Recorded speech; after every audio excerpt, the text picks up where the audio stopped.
So, Skull and Bones is getting a brand new update, and I'm going to say this is a major update. There is a lot to it, and this is update 1.3. So what we're going to do in this video is go through the patch notes, and I will also leave them linked in the description if you guys want to check them out on your own. But what they've said for Y1S 1.3, so I'm guessing is Year 1 Season 1.3, is Raging Tides is now in full swing and it's time to bring some additional improvements to the game. They're bringing a host of much requested quality of life gameplay improvements and fixes, and they're addressing key issues reported by the community and improving the player experience. So starting off with the highlights of this update, they've extended Season 1. It's going to be extended by a week. It's now going to last for a total of 13 weeks instead of 12. Then we have voice and text chat. They have re-enabled group voice chat, group text chat, and world text chat as well. And then they have created open world PvP. So they put a note, outside of the regular event modes, this is one of the first ways you can engage in PvP with others in the open world. In the future, they hope to expand upon the use of the PvP flags. So basically, you're going to have the option to opt in or opt out of open world PvP.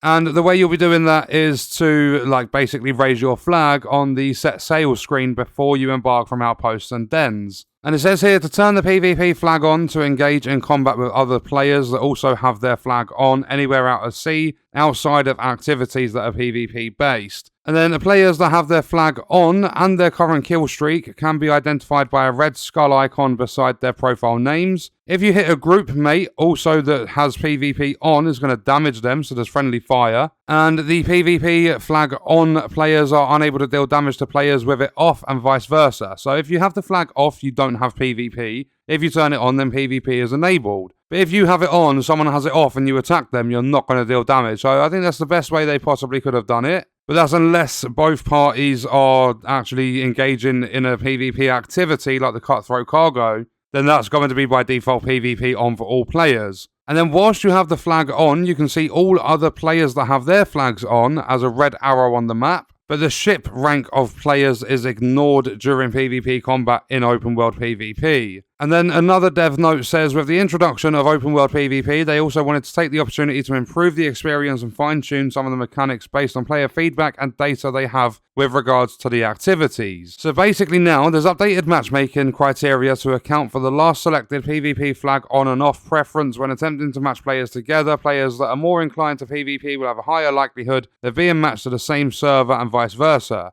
They've updated some of the damage stuff for PvP damage and repair. They've added UI feedback for when a player target cannot be repaired by another player. And then we have a bunch of different gameplay updates. For the combat, they've improved the visual clarity of the rocket aiming reticle. They have reduced the duration of the torn sails effects for the Briggs Bullhorn perk. This is a massive nerf. That effect duration reduction has gone from 80% down to 40%. And they've also increased the duration of torn sails for players to 10 seconds. And they've increased the slow multiplier of torn sails for players from 0.5 to 0.66 seconds. Then they've done a bunch of stuff following gear score. They've made changes to make it easier to reach ship rank 12 with a wider variety of different builds. So we're not going to go through all of them, but basically the gear score of Skurlock's Long Nines and Al Rammer's Legacy have been increased from 110 to 120. So basically there's a load of gear score changes, and the threshold to reach ship rank 12 has been reduced from 1670 to 1630. And then under activities and events, they've said previously Cutthroat Cargo is one of the few ways players could be exposed to PvP activities, hence it was designed to be an accessible PvP game mode. And then with the open world PvP now available, they're making Cutthroat Cargo fairer by restricting fast travel and participation after the activity has started. So they're completely changing how it works. So players can now only opt into the activity during the pre-activity countdown period. Players are unable to opt in after the activity has started. Also, participants are now unable to fast travel during the active period of the activity. So if you've got your Cutthroat Cargo, you've got the legendary map. Someone joined at the last few seconds, they didn't have enough time to fast travel to somewhere closer to the map, then it's a free sail for you to the outpost. And now the target outpost destination can only be viewed by participants.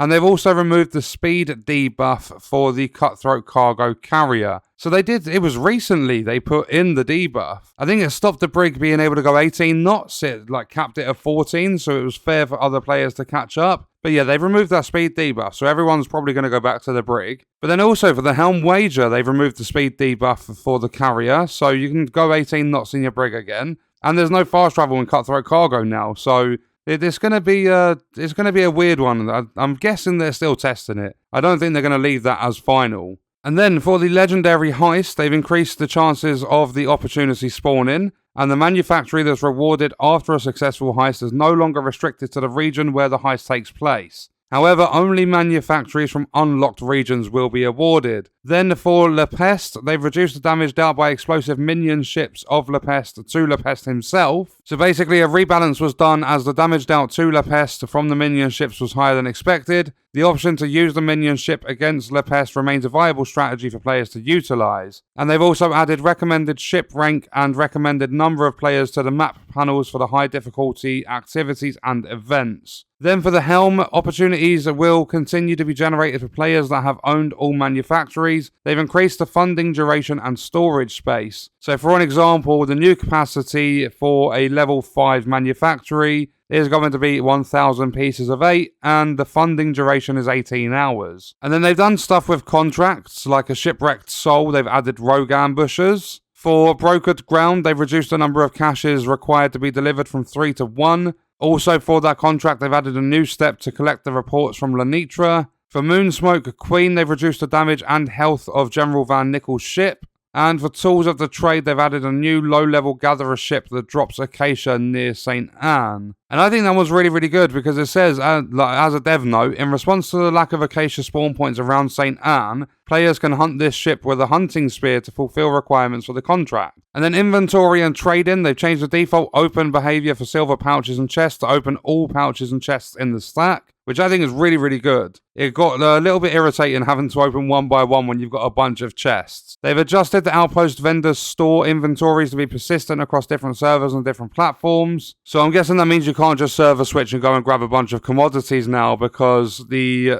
inventory won't change. And they've also now added an option for players to cycle inventory while in NPC shops in Outposts and Dens, allowing players to buy and sell items directly from their warehouse. That is a fantastic change. And then they've got a bunch of UI stuff. Things like activity invitations will no longer be shown when players are already in an existing activity. And they've added settings for hiding HUD elements, including quick action wheel widget, interaction prompt, stamina gauge, hostility indicator, and all of the HUD. So you can completely turn your HUD off. They've done a few things for the world. They've reduced the wind rotation speed and frequency. The wind is now going to rotate by 15 degrees over 10 seconds at an interval of 3 minutes. They've increased the loot obtained from Mega Fort Euston, and they've increased the damage and firing frequency of DMC Fort Towers. And then they've got a bunch of additional stuff which I won't go through in this video because it's going to make the video last an extra 15-20 minutes because there is quite a lot. I'll give you a couple of examples. In the graphics, they fixed an issue where the lighting abruptly changes after leaving the interaction with Yanita. Items and equipment, they fixed an issue where the blueprint description for port powder kegs and bracing furnace was showing incorrect stat values. And then there's a bunch of other stuff there, but it's basically, as they've said in the heading for that section, additional updates and bug fixes. So I don't think there's going to be much that's important there. And then at the bottom, they do have changes in previous versions. So things like pieces of 8 can now be collected by players while they're under faction hostility. So just a massive list of what they've done. And 1.3 is going to be huge. There's a lot of really, really good player changes in there. Things to keep players happy. Things that have been complaints since the game launched. But yeah, that was a look at the patch notes for update 1.3 for Skull and Bones. It's releasing tomorrow, the 19th of March. And what we're going to do is leave that video there. Let me know your thoughts and stuff about the update in the comments. I will see you guys on the next one. I hope you enjoyed it. Thank you for watching.